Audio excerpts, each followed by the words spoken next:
T'as vu, c'est la tournée Star 80 chez Zemmour en ce moment. Entre Philippe de Villiers, 73 ans, Gilbert Collard, 74 ans, Christine Boutin, 77 ans, et maintenant Maigret, 73 ans, dis donc. Il a fini par déterrer tous les zombies de la politique. Willy Revelli met les points sur les i, matin, midi et soir, sur votre France Bleu ou francebleu.fr.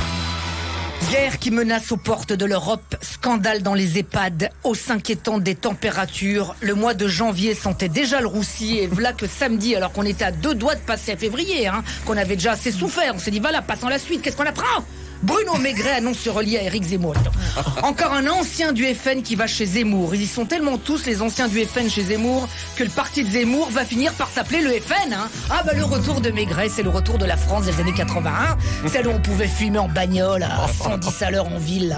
Toute vitre manuelle fermée avec le petit de 6 ans à l'avant, sans ceinture. On pouvait foutre une petite main au derche à la secrétaire sans qu'elle trouve à redire. « Viens me chercher un petit café, poulette ?» Bon, j'ai ma poulette. Bamboula, ce ne sont pas mes lunettes, ce sont mes narines. La belle vie, Qu'est-ce qu'on savait rigoler à l'époque, T'as vu, c'est la tournée Star 80 chez Zemmour en ce moment. Entre Philippe de Villiers, 73 ans, Gilbert Collard, 74 ans, Christine Boutin, 77 ans, et maintenant Maigret, 73 ans, dis donc. Il a fini par déterrer tous les zombies de la politique.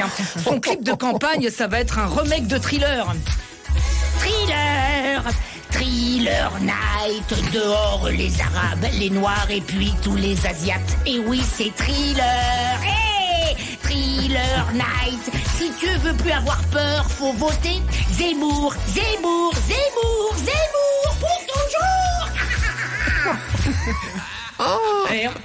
Ils foutent les jetons et dire qu'ils doivent réfléchir au monde de demain alors que demain ils seront peut-être plus de ce monde. Mais avec le recul, nos vieux de la politique sont bien mieux chez Zemmour que dans un EHPAD. C'est vrai, le scandale du livre de Victor Castanet n'en finit pas de faire trembler toutes les maisons de retraite et pour une fois, c'est pas Parkinson.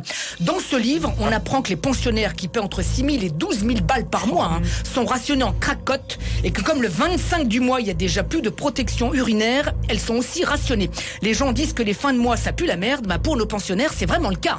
Dire qu'il y en a qui sont tristes parce que leurs grands-parents sont morts du Covid, avec leur recul, on se dit qu'ils sont bien mieux au cimetière qu'en EHPAD. Au moins là, ils auront de la visite. Et de l'eau régulièrement aussi, rapport aux fleurs, tu sais, qu'il faut arroser. Faire des économies sur le dos des résidents pour engraisser les actionnaires est une honte.